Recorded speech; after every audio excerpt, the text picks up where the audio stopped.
Good morning my dear students. Next हम लोग thermal engineering में यूनिट 3 के लेक्चर नंबर 2 पे बात कर रहे हैं। ठीक है, यूनिट 1 में लेक्चर 1 में मैंने सारा चीज़ आपको बताया, परफेक्ट गैस बताया, आइडियल गैस बताया। ठीक है, कौन कौन सा आइडियल गैस होता है, परफेक्ट गैस होता है। उसके बाद मैंने आपको वेपर और गैस के बारे में डिफरेंस बताया, क्या क्या उसका कंडीशंस होता है, इन सारी चीज़ों के बारे में मैंने आपको डिस्कस किया। अब है लॉज ऑफ परफेक्ट गैस। ठीक है, तो लॉज ऑफ परफेक्ट गैस शुरू करने से पहले, जानने से पहले हम ये जानेंगे कि कोई भी गैस जो होता है वो किन किन पैरामीटर्स के ऊपर डिपेंड करता है। उसका फिजिकल प्रॉपर्टी जो होता है वो किन किन पैरामीटर्स के ऊपर डिपेंड करता है। फिजिकल प्रॉपर्टी का मतलब आप लोग जानते हैं कि चेंजेबल होगा, वो चेंजेस आपको दिखेगा, है ना, तो वो फिजिकल प्रॉपर्टीज होता है ना। तो अब हम लोग बात करेंगे कि दुनिया में कोई भी गैस हो, आइडल आपका रियल गैस हो या आइडियल गैस हो, परफेक्ट गैस हो, ये सारी की सारी चीज़ें जो है वो किन किन बेसिक पैरामीटर्स के ऊपर डिपेंड करता है। तो ये पैरामीटर्स कुछ आपका बेसिक है। पहला जो है pressure exerted by the gas, gas के द्वारा कितना प्रेशर एक्सर्ट किया गया ये डिपेंड करेगा। ठीक है, कारण कि टाइम टू टाइम ये प्रेशर क्या होते रहता है, चेंज होते रहता है। दूसरा आपका volume occupied by gas, gas कितना वॉल्यूम को ऑक्यूपाइड कर रहा है ये भी मेजर फैक्टर है। और तीसरा है आपका टेम्परेचर ऑफ गैस, गैस का क्या टेम्परेचर है ये भी आपका क्या है, मेजर फैक्टर है। ये सारा का सारा, ठीक है, ये सारा का सारा जो टर्म है, ये सारा का सारा जो पैरामीटर्स है, इन्हीं तीनों पैरामीटर्स पे आपका कोई भी गैस का जो फिजिकल प्रॉपर्टी है बाबू वो डिपेंड करता है। एकदम सिंपल सी बात है, ये एकदम नॉर्मल बात है, आप लोग 9th या 10th क्लास में भी पढ़े होंगे। ठीक है, कि गैस का प्रॉपर्टी, आइडियल गैस का प्रॉपर्टी जो होता है, फिजिकल प्रॉपर्टी वो किन किन चीज़ों पे होता है। तो पहला आपका गैस का क्या टेम्परेचर है, प्रेशर है, वॉल्यूम है, इन सारी चीज़ों पे हम लोग एक एक करके देखेंगे, ऑब्जर्व करेंगे, उसके हिसाब से ये सारा का सारा प्रॉपर्टी आपका क्या होगा, चेंज होगा। अब ये परफेक्ट गैस का कुछ रूल्स बनाया गया, कुछ लॉज है इसका। तो वो लॉज किन किन साइंटिस्ट ने दिया, वो अपने हिसाब से कुछ कुछ उस पर एक्सपेरिमेंट्स किए, एक्सपेरिमेंट्स के दौरान कुछ एक्सपेरिमेंटल लॉज आया। ठीक है, वो एक्सपेरिमेंट के दौरान उन्होंने कुछ कुछ चीज़ें ऑब्जर्व की गैस का। क्या है कि the following laws which have been established from the experimental result, है ना, एक्सपेरिमेंट के दौरान कुछ कुछ बेसिक लॉज बना। वो किन किन लॉज है, क्या क्या लॉज है और कौन कौन साइंटिस्टों ने ये लॉज दिया था। तो पहला है आपका बॉयल्स लॉ। ठीक है, बॉयल्स साइंटिस्ट का नाम है, इन्होंने क्या लॉ दिया बात करेंगे। उसके बाद है चार्ल्स लॉ, चार्ल्स भी आपका साइंटिस्ट का नाम है, इन्होंने क्या बोला। उसके बाद है आपका गे लुशाक लॉ, ठीक है, ये भी साइंटिस्ट है, इन्होंने क्या बोला। तो एक एक करके हम ये तीनों लॉज पे बात जाएंगे बारी बारी से। इसके बाद भी आपको कुछ बेसिक्स लॉज पढ़ने हैं, एवोगाड्रोज लॉज वगैरह पढ़ना है। ठीक है, कैरेक्टरिस्टिक्स ऑफ परफेक्ट गैस पढ़ना है, एक एक करके हम लोग बात करेंगे।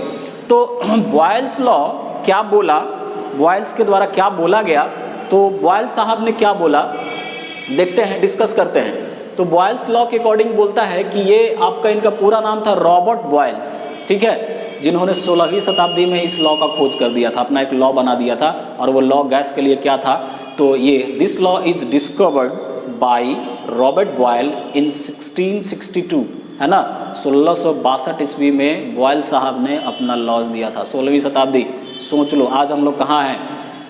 तो अब यहाँ पे देखिए, अब ये इनका 2 स्टेटमेंट है। स्टेटमेंट नंबर 1 देख लीजिए, ये क्या कहता है, according to Boyle's law, Boyle's के अनुसार when gases is heated, ठीक है, किसी भी गैस को अगर हम हीट करेंगे, गर्म करेंगे एट कांस्टेंट टेम्परेचर, बहुत इंपॉर्टेंट बात है ये। ठीक है, टेम्परेचर आपका क्या होना चाहिए, टेम्परेचर आपका कांस्टेंट होना चाहिए। टेम्परेचर जो है एक बार सेट कर दिया, 100 degree, 50 degree, 20 degree, 30 degree, temperature में आपका किसी तरह का कोई चेंजेस नहीं होगा, टेम्परेचर विल बी फिक्स्ड।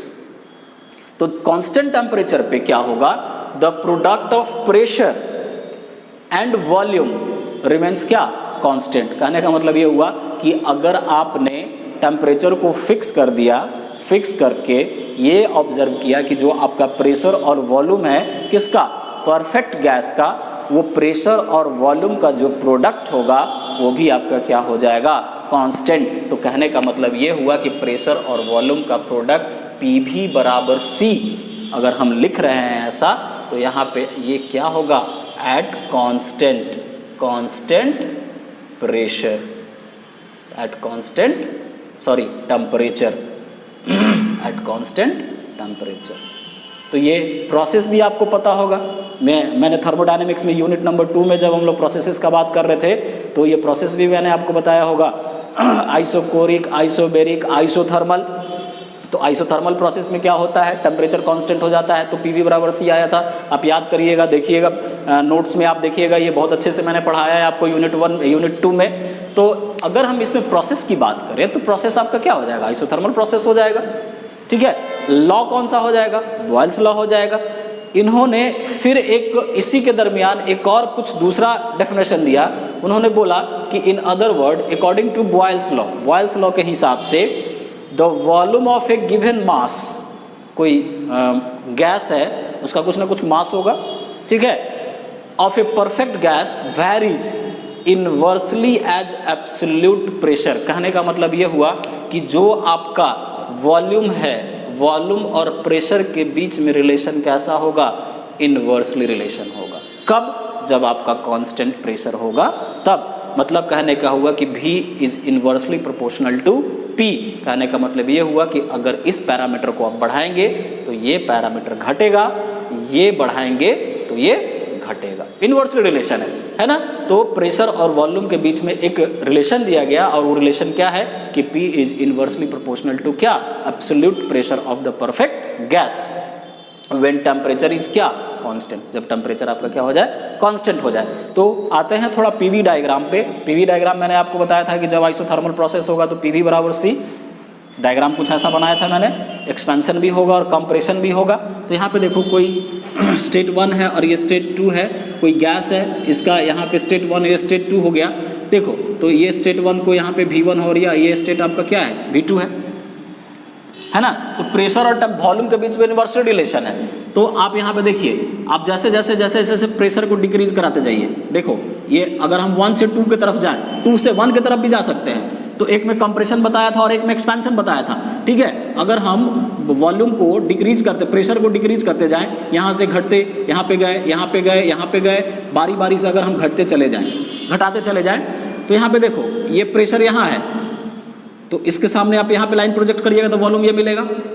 ये प्रेशर यहाँ है, इसके सामने आप लाइन प्रोजेक्ट करिएगा तो ये मतलब वॉल्यूम बढ़ता चला जा रहा है और प्रेशर क्या होता चला जा रहा है, घटता चला जा रहा है ना। तो ये आपको ग्राफ से भी क्लियर हो रहा है कि जैसे जैसे जैसे जैसे जैसे जैसे हम प्रेशर को घटाए जा रहे हैं तो वॉल्यूम क्या होता चला जा रहा है, बढ़ता जा रहा है। और जैसे जैसे हम वॉल्यूम को घटाएं, अब हम 2 से 1 की तरफ गए, तो 2 से 1 की तरफ जब हम जाएंगे, 2 से 1 की तरफ हम जैसे जैसे मूव करते जाएं, तो देखो ये इधर, फिर ये प्रेशर क्या होता चला जाएगा, प्रेशर को वाई एक्सिस पे दिखाया है, प्रेशर आपका बढ़ता चला जाएगा। तो प्रेशर और वॉल्यूम के बीच में आपका क्या रिलेशन होता है, अकॉर्डिंग टू बॉयल्स वो ये बोलता है कि दोनों के बीच में आपका रिलेशन इन्वर्सली का होता है। या इसी को अगर हम सिलेंडर पिस्टन अरेंजमेंट में देख लें तो ये स्टेट 1 है और ये स्टेट आपका क्या है, 2 है। गैस को कंप्रेस करिए, तो कंप्रेस करिएगा तो वॉल्यूम इसका घट जाएगा, ठीक है। वॉल्यूम घट जाएगा तो प्रेशर क्या हो जाएगा, बढ़ जाएगा, है ना। ये बताया गया है। ये अगर प्रेशर को आप घटना है तो वॉल्यूम को क्या होना पड़ेगा, बढ़ना होगा। या प्रेशर को बढ़ना है ना, तो वॉल्यूम को क्या होना होगा, प्रेशर को घटना है तो वॉल्यूम आपका बढ़ाना होगा, और प्रेशर को बढ़ना है तो वॉल्यूम आपको क्या करना पड़ेगा, घटाना पड़ेगा। जिसमें एक में एक्सपेंशन होता है और एक में क्या होता है, कंप्रेशन। तो सिलेंडर पिस्टन का अरेंजमेंट है ना। तो ये एक्सपेरिमेंटली ये देखा गया कि ये सही में ये जो एक्सपेरिमेंट दिया गया ये थर्मल इंजीनियरिंग की दुनिया में बहुत सारा चेंजेस लाना शुरू कर दिया। ये क्या बोला कि अकॉर्डिंग टू बॉयल्स लॉ, अभी बताएं कि भी जो होगा वो इनवर्सली प्रोपोर्शनल होगा प्रेशर का, एब्सोल्यूट प्रेशर का। एब्सोल्यूट प्रेशर क्या है, ये मैंने आपको ऑलरेडी फ्लूइड मैकेनिक्स में बताया है। तो यहाँ पे फिर इसको प्रोपोर्शनलिटी के साइन को हटाएंगे, कैसे हटाएंगे ये आपको ऑलरेडी पता है। कोई कांस्टेंट डालेंगे जिसका वैल्यू 1 लेंगे, 1 लेने के बाद जब हम यहाँ पे इनको यहाँ पे अगर कोई हम कांस्टेंट डालें, मान लीजिए कि मैंने C यहाँ पे डाला, कोई भी कांस्टेंट, तो ये बराबर प्रोपोर्शनलिटी का साइन हट जाएगा। जैसे मान लीजिए कि यहाँ पे P is inversely proportional to V is inversely proportional to P है ना। तो हम यहाँ पे क्या करेंगे, प्रोपोर्शनलिटी के साइन को हटाएंगे, कोई कांस्टेंट डालेंगे, ये ऑलरेडी बहुत बार पढ़ा हुआ है आप लोगों ने।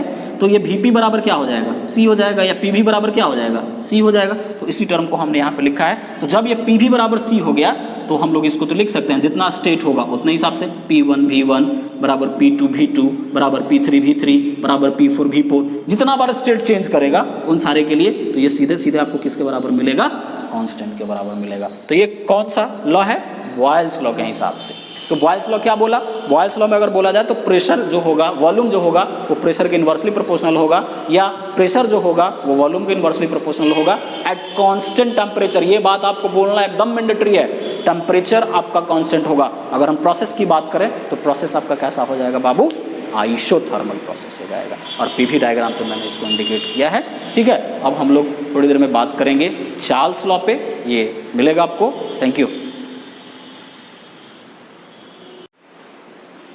नाउ अब हम लोग बात करेंगे गैस लॉ के दूसरे टॉपिक पे, ठीक है, जिसका नाम है आपका चार्ल्स लॉ। तो चार्ल्स भी एक साइंटिस्ट का ही नाम है बाबू, जिन्होंने दो स्टेटमेंट दिया है। इसको दो तरीके से डिफाइन किया जाता है, ठीक है। तो ये इनका पूरा नाम था, this law was discovered by Frenchman Jacques AC Charles, ठीक है। ये साइंटिस्ट का नाम है Frenchman Jacques AC Charles in about 1787, मतलब 1787 ईस्वी में खोज किया गया। इसका मतलब नहीं है क्या है नहीं है, बस जान लीजिए कि इस समय इसको खोज किया गया है। अब इस लॉ के हिसाब से कुछ आपका स्टेटमेंट बनाया गया। स्टेटमेंट नंबर क्या बोलता है, 1, ठीक है। अकॉर्डिंग टू चार्ल्स लॉ के स्टेटमेंट नंबर 1 से volume of a given mass of perfect gas, मतलब कोई परफेक्ट गैस है, कोई गैस है जिसका कुछ मास है, और उसका जो वॉल्यूम होगा वो टेम्परेचर के डायरेक्टली प्रोपोर्शनल होगा। कब, जब प्रेशर आपका क्या होगा, कांस्टेंट होगा। देखो, according to Charles law the volume of given mass of perfect gas varies directly proportional होगा to its absolute temperature when the absolute pressure is constant। कहने का मतलब ये है कि कांस्टेंट प्रेशर पर, चार्ल्स लॉ के हिसाब से कांस्टेंट प्रेशर पर, एट कांस्टेंट प्रेशर पर जो गैस का वॉल्यूम होगा वो टेम्परेचर के डायरेक्टली प्रोपोर्शनल होगा, ठीक है। ये किसके हिसाब से आपका पता चला, ये आपका पता चला चार्ल्स लॉ से। कहने का मतलब कि जैसे जैसे आपका वॉल्यूम बढ़ेगा वैसे वैसे टेम्परेचर भी बढ़ेगा, या टेम्परेचर जैसे जैसे बढ़ेगा वैसे वैसे आपका वॉल्यूम भी बढ़ेगा। तो फिर से मैंने प्रोपोर्शनलिटी के साइन को हटाने के लिए कांस्टेंट डाला, तो V बराबर क्या हो गया, CT हो गया। तो V/T बराबर C हो गया। तो स्टेट 1 2 चेंजेस कर करके हम लोग अगर करें तो V1 T1 V2 T2, मतलब स्टेट चेंज हो रहा है। जैसे पीवी डायग्राम में मैंने कैसे चेंज किया, VT डायग्राम है ना। तो अगर ये हम चेंज करें V1/T1 V2/T2, तो इसी तरीके से ये फिर आपका क्या मिलता चला जाएगा, कांस्टेंट मिलता चला जाएगा। तो अब यहाँ पे हम देखो, यहाँ पे कांस्टेंट प्रेशर हो गया। तो प्रोसेस की अगर बात की जाए तो कौन सा प्रोसेस हो जाएगा, ये आइसोबैरिक प्रोसेस हो जाएगा एट कांस्टेंट प्रेशर पे, ठीक है। तो ये सिंपल सा आपका क्या हो गया, चार्ल्स लॉ का पहला स्टेटमेंट हो गया। दूसरा स्टेटमेंट क्या बोलता है, अकॉर्डिंग टू चार्ल्स लॉ से ऑल परफेक्ट गैस, जितने सारे परफेक्ट गैस हैं, चेंजेज इन वॉल्यूम, ठीक है, परफेक्ट गैस के वॉल्यूम में चेंजेज होगा by 1/273 of its original volume, ठीक है। परफेक्ट गैस के वॉल्यूम में चेंजेज होगा, कितना से चेंजेज आएगा, 1/273 से चेंजेज आएगा of its original volume at 0 degree C for every 1 degree C। मतलब कि 0 डिग्री से 1 डिग्री C के बीच में अगर हम जाएंगे तो ये वैरी करता रहेगा, ये टेम्परेचर इन दोनों के बीच में। तो आपका जो परफेक्ट गैस का ओरिजिनल वॉल्यूम है और जिस टेम्परेचर पे हम गए उस समय जो वॉल्यूम है, ये उसमें कितना से चेंजेज आएगा, ये 1/273 से चेंजेज आएगा। मतलब 0 डिग्री सेंटीग्रेड पे आपका गैस का वॉल्यूम कुछ और है, T डिग्री सेंटीग्रेड पे गैस का वॉल्यूम कुछ और है, ठीक है। तो इसमें वॉल्यूम में कितना से चेंजेज आना शुरू हो जाएगा, तो 1/273 से इसमें चेंजेज आना शुरू हो जाएगा। फॉर कितना 0 डिग्री से 1 डिग्री सेंटीग्रेड के बीच में चेंज इन टेम्परेचर। 0 डिग्री से 1 डिग्री टेम्परेचर चेंज हुआ, अभी बताएं कि 0 डिग्री से 1 डिग्री के बीच में टेम्परेचर का चेंजेज होना शुरू हुआ। टेम्परेचर जब आपका 0 डिग्री होगा तब वॉल्यूम, और टेम्परेचर जब आपका 1 डिग्री हो जाएगा तब वॉल्यूम, तो उसमें कितना से चेंजेज आना हो जाएगा 1/273 से चेंजेज आना शुरू हो जाएगा, है ना, किसके ओरिजिनल वॉल्यूम का, ठीक है, ओरिजिनल वॉल्यूम का, ठीक है। Change in when the pressure remains constant, फिर से आपका प्रेशर क्या हो गया, कांस्टेंट हो गया। तो हमने मान लिया कि V0 जो है ये कब का वॉल्यूम है, जब टेम्परेचर आपका 0 डिग्री सेंटीग्रेड था इनिशियल स्टेट में, ठीक है। और VT क्या है, VT आपका क्या, कौन सा टेम्परेचर है, वॉल्यूम है, जब आपका टेम्परेचर का वॉल्यूम क्या था T डिग्री सेंटीग्रेड, मतलब 0 डिग्री सेंटीग्रेड पे वॉल्यूम का वैल्यू कुछ और जैसे जैसे आप वॉल्यूम बढ़ाते चले जा रहे हैं तो टेम्परेचर का कुछ वैल्यू मिलेगा, है ना। लेकिन कंडीशन है कि 0 से लेकर कहां तक, ये 0 से लेकर 1 डिग्री सेंटीग्रेड के बीच में कितना से चेंज जाएगा, 1/273 से चेंज जाएगा, है ना। लेकिन अब यह मान लिए कि जब T डिग्री सेंटीग्रेड में हम चेंजेस किए, टेम्परेचर को इंप्रूव कर दिए, बढ़ा दिए सेम गैस के लिए, same gas with same mass, तो उस समय मेरा टेम्परेचर वॉल्यूम कितना था, उस समय मेरा वॉल्यूम आपका VT हो गया। 0 डिग्री सेंटीग्रेड पे आपको ये वॉल्यूम मिला, ठीक है। जब टेम्परेचर 0 डिग्री से इंप्रूव होके बढ़ के T डिग्री सेंटीग्रेड हो गया तो वॉल्यूम आपको ये मिला। तो स्टेटमेंट के अनुसार जो वॉल्यूम होगा कब T डिग्री सेंटीग्रेड पे, ये किसका होगा, जो वॉल्यूम आपका 0 डिग्री सेंटीग्रेड पे था वो उसका कितना, 0 डिग्री सेंटीग्रेड के कितना 1/273, मतलब कि V0/273, ठीक है।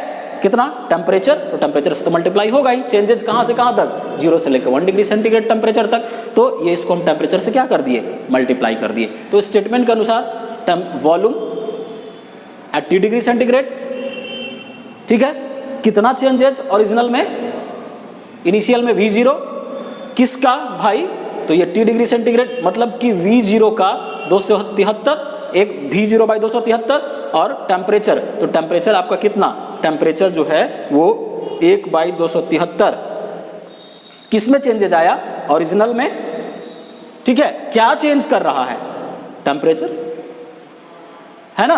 तो अब यहां पे अगर हम इसमें कर दें V0, अगर हम कॉमन कर लें तो V0 बराबर कितना हो जाएगा, 273 प्लस T, 273, तो 273 प्लस T को मैंने मान लिया, ये 273 प्लस T को मैंने मान लिया T, कैपिटल T के बराबर, और ये जो 273 है ये T0 है। कहने का मतलब क्या हुआ कि जब आपका टेम्परेचर T डिग्री सेंटीग्रेड हो गया, ठीक है, T डिग्री सेंटीग्रेड हो गया, तब इसमें कितना आ गया, ये 273 प्लस T, और जब आपका टेम्परेचर 0 डिग्री सेंटीग्रेड था तब वो इतना हो गया 273, है ना।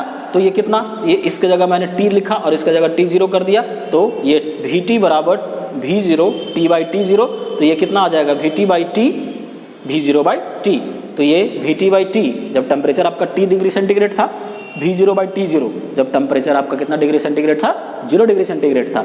अब उसी तरीके से अगर ये मान लेते हैं कि इसमें चेंजेज आया, अब ये 1/273 से घटना शुरू हो जाए, ठीक है, किसी भी परफेक्ट गैस के लिए अगर हम मान लेते हैं कि चेंज इन वॉल्यूम बाई इतना, तो इट्स ओरिजिनल वॉल्यूम, अगर ये घटना शुरू हो जाएगा 173 से 273 से, ये वॉल्यूम डिक्रीज करना शुरू करेगा, तो कुछ नहीं करना होगा, आगे में सिर्फ आपको -273 लगा देना होगा। तो ये एक कंसिडरेशन दिया गया, a little consideration will show that the volume of gas goes on decreasing, ठीक है, यहाँ पे इंप्रूव कर रहे थे, अब यहाँ पे डिक्रीज कर रहे हैं, decreasing by x/273 of its original volume. देखो यहाँ पे चेंज इन वॉल्यूम बाई कितना, 273, अब यहीं पे हम इसको घटा दे रहे हैं, तो ये कितना से घट रहा है, 1/273। कोई भी चेंजेज आएगा क्या 0 डिग्री से लेकर 1 डिग्री के बीच में, तो कितना से आएगा चेंजेज, 1/273 से चेंजेज आएगा, ठीक है। तो ये कितना से घट गया बाबू, 1/273 से हुए घट गया, तो घट गया, तो अब इसके आगे सीधा सीधा आपका क्या लग जाएगा,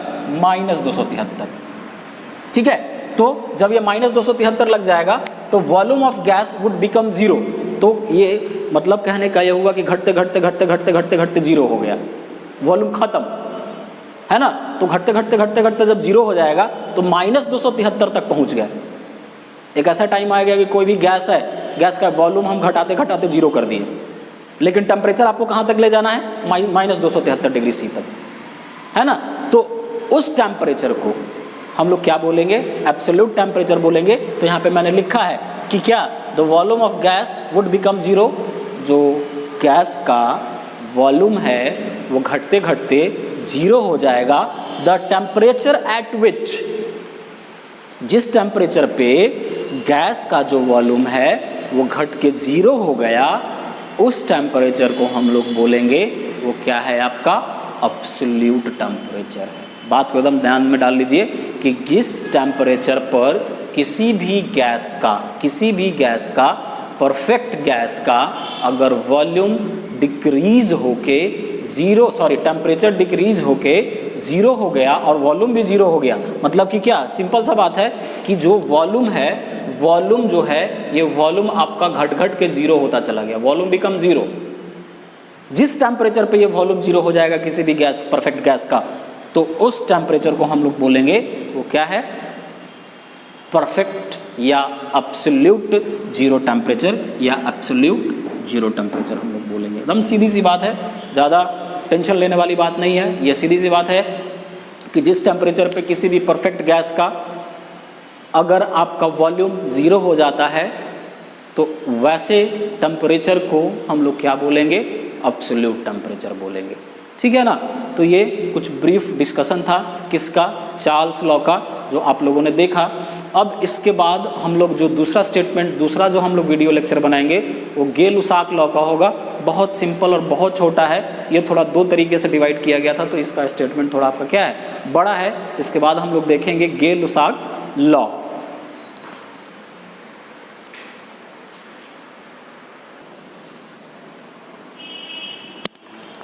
नाउ अब हम लोग बात करेंगे तीसरे स्टेटमेंट पे। ये तीसरा स्टेटमेंट जो है ये गे-लुसाक लॉ का है। बहुत सिंपल स्टेटमेंट है। ये क्या बोलता है गे-लुसाक लॉ कि परफेक्ट गैस का जो प्रेशर और टेम्परेचर के बीच में रिलेशन होगा, डायरेक्टली रिलेशन होगा, इन्वर्स रिलेशन नहीं होगा। तो मैं डेफिनेशन पढ़ देता हूँ। According to statement, the Gay Lussac state that the absolute pressure of given mass of perfect gas, किसी भी गैस का जो प्रेशर होगा perfect gas varies directly to its क्या, एब्सोल्यूट टेम्परेचर। मतलब प्रेशर और टेम्परेचर के बीच में जो रिलेशन होगा वो क्या होगा, डायरेक्ट रिलेशन होगा। व्हेन वॉल्यूम रिमेन्स कांस्टेंट, उस समय आपका वॉल्यूम क्या हो जाएगा, कांस्टेंट हो जाएगा। वो लॉ को हम लोग क्या बोलेंगे, गे-लुसाक लॉ बोलेंगे। स्टेटमेंट के हिसाब से P is directly proportional to T, फिर एट कांस्टेंट वॉल्यूम, फिर प्रोपोर्शनलिटी का साइन हटाएंगे तो P बराबर क्या हो जाएगा, CT हो जाएगा। तो P/T हो जाएगा, P/T बराबर क्या हो गया, C। और वैसे ही स्टेट चेंज करता चला जाएगा तो P1/T1 बराबर P2/T2, और जैसे जैसे स्टेट चेंज करता चला जाएगा वैसे वैसे इंक्रीज होता बढ़ता चला जाएगा। तो ये आपका गैस लॉज का जो मेन स्टेटमेंट है, मेन लॉ है, वो आपका फिनिश हो चुका है। इसके बाद एक दो और लॉ मैं बताऊंगा। वो गॉडरोज लॉ आपको पढ़ना है और आपको जूल्स लॉ भी बताऊंगा मैं, ठीक है। उसके बाद चार्ल्स लॉ और बॉयल्स लॉ को हम लोग कंबाइंड करके पढ़ेंगे तो कैरेक्टरिस्टिक्स में आ जाएगा आपका किसका, गैस लॉ का, है ना। तो कैरेक्टरिस्टिक्स ऑफ परफेक्ट गैस का जो होगा बॉयल्स लॉ और चार्ल्स लॉ को हम लोग कंबाइन करके पढ़ेंगे। तो अगले वीडियो लेक्चर में आपको प्रोवाइड होगा। Thank you. नेक्स्ट हम लोग बात करेंगे नेक्स्ट लेक्चर पे, जितना सारा लॉज था वो आपको ख़त्म हो गया, और भी कुछ लॉज है, मैं 1-2 लॉज और आपको बताऊंगा। अब हम लोग बात करेंगे कॉम्बिनेशन ऑफ बॉयल्स लॉ और चार्ल्स लॉ। चार्ल्स लॉ और बॉयल्स लॉ को हम लोग क्या करेंगे बाबू, कंबाइन करेंगे, और इसी का नाम है जनरल गैस इक्वेशन। इसी को हम लोग बोलेंगे जनरल गैस इक्वेशन बोलेंगे। तो आपको पता है कि बॉयल्स लॉ से V is inversely proportional to P, ठीक है। मतलब कि V is inversely proportional to P at constant temperature, ये ऑलरेडी आपको बताया हुआ है। इसको हम लोग मान लेंगे इक्वेशन नंबर 1। चार्ल्स लॉ से आपको पता है कि V is directly proportional to T at constant pressure, इसको हम लोग मान लेंगे इक्वेशन नंबर 2, ठीक है। दोनों को हम कंबाइंड कर रहे हैं, ठीक है। तो इक्वेशन 1 और इक्वेशन 2 से चलेंगे, फ्रॉम इक्वेशन 1 और इक्वेशन 2। तो इधर देखो ये वॉल्यूम, तो इसके साथ इसको हम कंबाइंड करेंगे तो V is directly inversely proportional to क्या, T/P। V is proportional to T/P, है ना। तो ये इसके डायरेक्टली हो जाएगा और ये इसके क्या हो जाएगा, इन्वर्सली हो जाएगा। तो अब हम लोग यहाँ से प्रोपोर्शनलिटी के साइन को हटाएंगे तो CT डाल देंगे। CT क्या है आपका, C आपका क्या है, प्रोपोर्शनलिटी कांस्टेंट है। तो V बराबर क्या हो जाएगा, CT/P। तो यहाँ से P भी या VP बराबर हम लोग क्या लिखेंगे, CT लिख देंगे। तो पी बाई टी बराबर आपका क्या हो गया, कांस्टेंट हो गया। तो P1 V1 by T1, P2 V2 by T2, state बढ़ाते चले जाएंगे तो ये किसके बराबर हो जाएगा, C के बराबर हो जाएगा। तो ये दोनों को कंबाइन करने के बाद मेरा ये आया PV by T is equal to C, या इसी को हम लोग ऐसे भी लिखते हैं PV is equal to CT। इसी को हम लोग क्या बोलते हैं, जनरल गैस इक्वेशन बोलते हैं, ठीक है। अब इसमें नेक्स्ट जो मेरा टॉपिक होगा कैरेक्टरिस्टिक्स ऑफ गैस इक्वेशन, तो उसमें ज़्यादा कुछ नहीं है, यहाँ पे आप ध्यान दीजिए। As we know that PV बराबर आपको CT ऑलरेडी पता है, तो कुछ करना नहीं है। ये जो C है, इस C को हम लोग R से रिप्लेस कर देंगे, और R आपका क्या है, कैरेक्टरिस्टिक्स ऑफ गैस कांस्टेंट, या सिंपली हम लोग बोलेंगे गैस कांस्टेंट, जो कि आपका डिफरेंट गैस के लिए डिफरेंट उसका प्रॉपर्टी, सॉरी डिफरेंट उसका वैल्यूज होता है, ठीक है। एयर की बात करेंगे तो एयर के लिए कुछ और होगा, हाइड्रोजन की बात करेंगे और कुछ होगा, अमोनिया की बात करेंगे कुछ और होगा, जो भी होगा, है ना, वो आपके क्वेश्चन में ऑलरेडी मेंशन रहेगा। लेकिन एयर का क्वेश्चन में अगर आपको मेंशन कर दिया एयर, तो एयर का मेंशन आपको नहीं किया हुआ रहेगा। एयर को खुद आप याद रखिएगा कि उसका वैल्यू क्या होता है। लेकिन कुछ ऐसे गैसेस होते हैं जिनका वैल्यू आपका ऑलरेडी क्वेश्चन में मेंशन किया हुआ रहता है, ठीक है। तो अब हम लोग देखिए, फिर से मैं आपको रिपीट कर दूं, PV बराबर CT ऑलरेडी मीन है, नोन है आपको। तो ये C को मैंने R से रिप्लेस कर दिया। R को क्या बोला मैंने, R is known as characteristics gas equation, या सिंपली गैस कांस्टेंट, है ना। तो PV बराबर क्या हो गया, RT हो गया। अब ये यूनिट मास के लिए था, ये अगर हम बात करें फॉर यूनिट मास, ठीक है, या स्पेसिफिक वॉल्यूम के टर्म में अगर हम बोलें तो ये यूनिट मास के लिए हो गया। तो फॉर mkg ऑफ गैस, मतलब कि अब हम यूनिट मास को हटा के मास का कुछ अमाउंट कंसीडर कर रहे हैं, ठीक है। तो उस केस में ये क्या हो जाएगा, ये RT में जाके आपका m क्या हो जाएगा बाबू, मल्टीप्लाई हो जाएगा। तो ये सिंपली आपका क्या हो जाएगा, PV बराबर mRT, है ना। तो ये P बराबर हम लोग क्या लिख सकते हैं, MV RT, यहाँ से M बाई V बराबर हम लोग क्या लिख सकते हैं, मास बाई वॉल्यूम डेंसिटी हो गया, ठीक है। तो ये आपका एक फार्मूला हो जाएगा, ये मास के टर्म में हो गया, और ये आपका किसके टर्म में हो गया, ये आपका डेंसिटी के टर्म में हो गया, ठीक है। अब यहाँ पे देखो, अगर यूनिट की बात की जाए तो R का यूनिट का अगर हम लोग बात करें तो R का यूनिट हम लोग निकालें तो PV बाई MT R बराबर लिख सकते हैं ना। Pressure newton metre square, volume metre cube, mass kg, temperature kelvin, metre 2 metre से 3 मीटर कट गया, बचा 1 न्यूटन मीटर kg केल्विन हो गया। अब यहाँ पे देखो न्यूटन मीटर, इसको अलग किए, इसको अलग कर लिए, है ना। तो न्यूटन मीटर मतलब जूल, और ये 1 बाई kg केल्विन हो गया, तो इसको हम लोग जूल kg केल्विन लिख सकते हैं। यहाँ पे लिखा हुआ देखो, यहाँ पर रिप्लेस करके मैंने इसको क्या लिखा, न्यूटन मीटर, और इसको रिप्लेस करके अलग, तो ये किसके बराबर, ये आपका जूल के बराबर, और ये जैसा है एज यूजुअल मैंने उसको लिख दिया, है ना। तो अगर kg में बात करोगे तो सिर्फ यहाँ पे k लग जाएगा, सिंपल जूल में बात करोगे तो सिंपल आपका जूल हो जाएगा।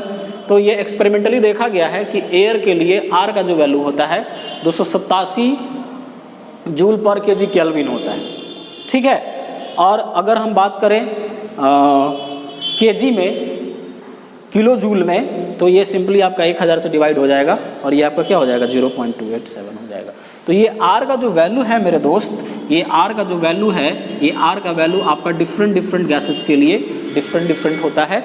कभी कभी आपको क्वेश्चन में R का वैल्यू दे देगा, कभी कभी निकालने बोलेगा, या हो सकता है कि क्वेश्चन में एयर लिख दे, गैस का नाम एयर लिख दे, तो वो आपको हो सकता है कि नहीं दिया हुआ रहे। तो ऐसा नहीं है कि आपका क्वेश्चन गलत हो गया, ये आप वैल्यू याद रखेंगे, एटलीस्ट एयर का याद रखेंगे, है ना। तो ये आपका जो टॉपिक था ये फिनिश हो चुका। ये अब इसके बेसिस पे कुछ न्यूमेरिकल्स करेंगे, न्यूमेरिकल्स करने के बाद कुछ और लॉज को पढ़ेंगे। उसके बाद जो नेक्स्ट मेरा यूनिट नंबर 3 का जो नेक्स्ट टॉपिक होगा वो शायद मैंने आपको पढ़ा दिया है, देख लीजिएगा आप लोग। तो ऑलमोस्ट जो हो जाएगा उस हिसाब से, सिर्फ TS डायग्राम आपको मैंने नहीं पढ़ाया है, तो ऑलमोस्ट ख़त्म हो जाएगा, ठीक है। तो अभी जो फर्स्ट सेक्शन है आपका यूनिट 3 का फर्स्ट सेक्शन जो है वो आपका निकल गया है, ख़त्म हो गया है। सेकंड सेक्शन पे आएंगे, अगले वीडियो में हम लोग मुलाकात करेंगे। Thank you.